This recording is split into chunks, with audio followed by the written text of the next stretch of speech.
And so, hello guys, and welcome back.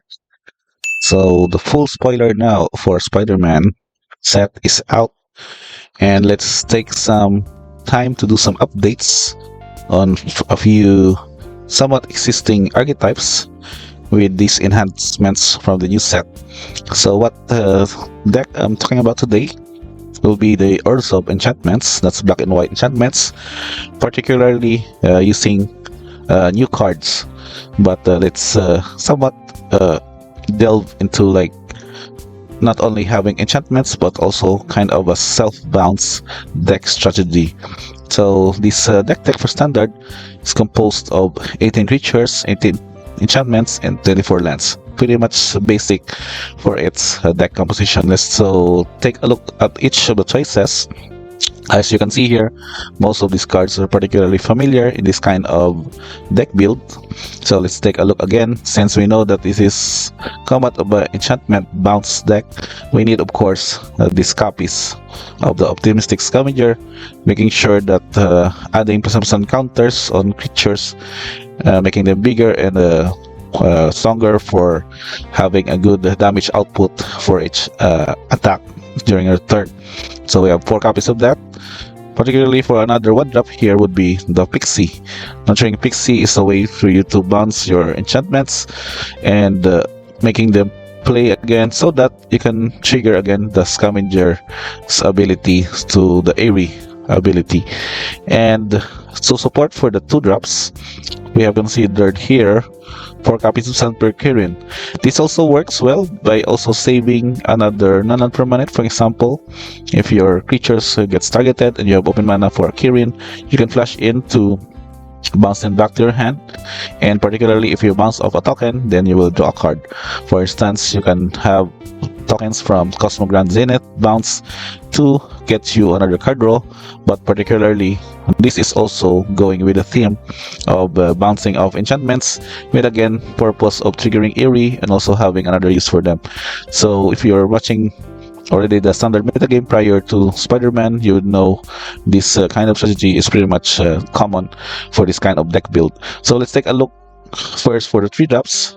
Let's go first with this new card, this uncommon card, Silver Sable, Mercenary Leader. This is 3 mana cost, 2/3 humans mercenary hero that enters putting counters on other target creature. So these counters would be benefit later on because whenever Silver Sable attacks, target modified creature means that modified are equips auras added to creatures or creatures with +1 counters are considered as modified. Those target modified creature control gains lifelink until end of turn.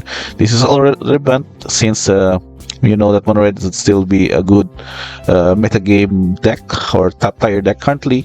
So we still expect that this same archetype would still exist with the Spider-Man set included in the format. It's so putting +1 counters heal would also benefit you, and having this bounce later on would also get you another trigger of this +1 counters added. So that is only 1 copy in the deck. You don't really need to rely on her ability since she's a legendary creature, so I consider that only 1 copy would be enough for this kind of deck builds. For other 3-drops here, of course, card draw would be needed, so we have a copy of Enduring Innocence. This is also a lifelink on its own, which goes well against aggro because you need life to sustain you in the late game. And triggering this one to draw a card would also needed for this kind of deck. So you can see there's a lot. Basically, all of your creatures here, aside from the Acolyte, are 2 power creatures that enters and you would draw a card in the process. And also we've considered Cosmograd Zenith. This also works well because you can do double spell later on. With enough mana, you can bounce off another permanent or bounce off a spot removal enchantment and play it again, therefore triggering this ability, casting a second spell each turn, which you can choose to pump your team by putting +1 counters on them or creating 2 1/1 white human soldiers tokens. Also go white to develop your board maybe for additional attackers or additional champ blockers in any given situation. Therefore, but this is very important for this kind of deck build to curve out with a Zenith in play and also do some self-bounce shenanigans after it. And the last curve for this deck, for the creature, is your Elegant Acolyte. which also benefit with this ability of void. And not only having you to have your creatures gets you draw a card whenever they deal damage.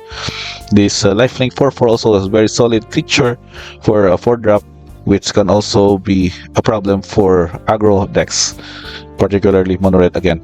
And the void ability is that this would trigger if you have an non-permanent left a battlefield this turn, not only your permanent but also from your opponent, or a spell was swarmed this turn, you can create a 2/2 colorless robot artifact creature token. So to make sure that bouncing permanents, particularly with the Pixie or the Kyrian, basically triggers your void ability, and therefore getting you a free 2/2 colorless robot artifact creature token, and particularly benefit you if you have an Innocence in play with another trigger. If it's not happened yet, you get to draw a card for that kind of void trigger. So for your enchantments, you have a lot of similar enchantments that were used prior for the self-bounce decks.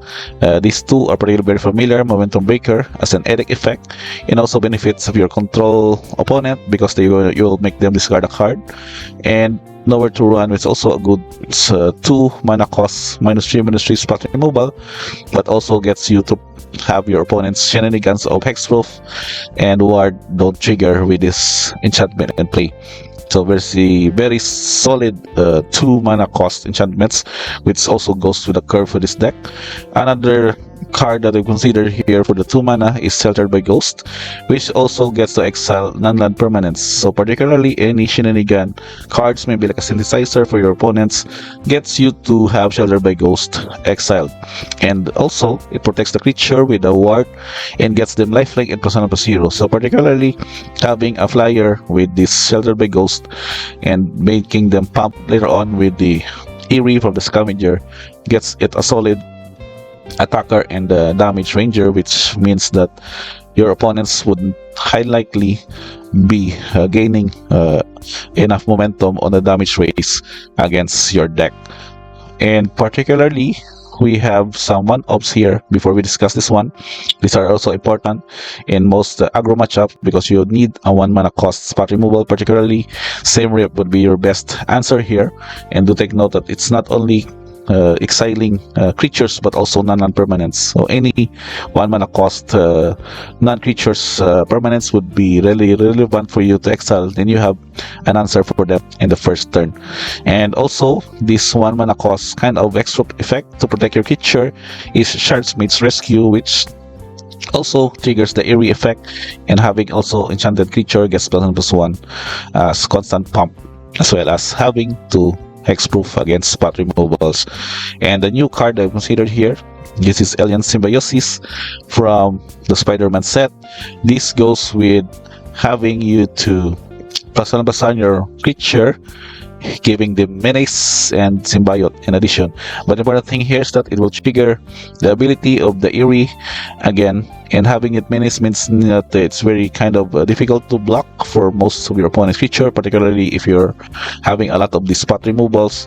This would basically get you to connect damage each turn. And the good thing after this is that you can cast this from your graveyard by discarding a card in addition to paying their mana cost. So extra lands that you draw later on can be used to cast this and put it again to your best creature with having them +1/+1 and Menace and a good threat later on. Some of the one-ups I've considered here, this new card, Death of Gwen Stacy, is a 3 mana cost spot removal of Saga, but also this is enchantment, so it would also trigger these Eerie effects.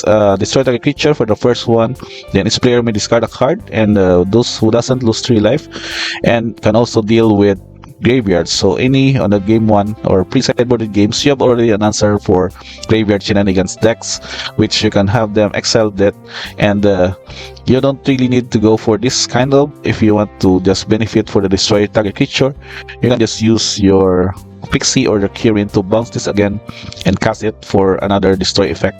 And similarly, this also goes with the Princess Takes Flight, wherein you can exile up to 1 target creature. You don't need to reach the third counter here to that you can bounce it again after you get the benefit of +2/+2 against flying.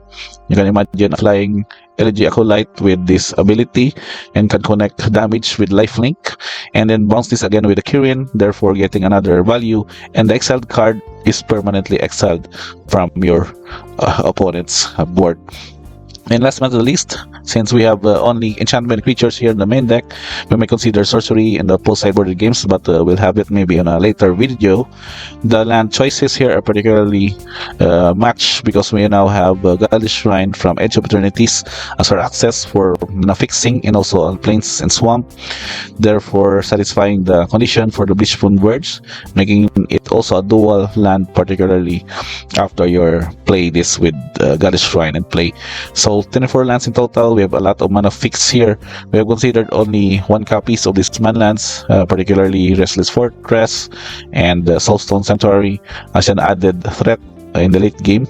But particularly this mana composition might need to be enough for this fix. And let's take a look at the deck stats. It's particularly costing more for the white with 95, and black is only 14, but the production is pretty much ahead also for white with 21 and black is 18. But with these dual lands, particularly, you don't need also to worry that your curve would be affected early on. That's the important thing, that your early casting of your mana creatures or creature and spot removals would curve out pretty well for this kind of deck.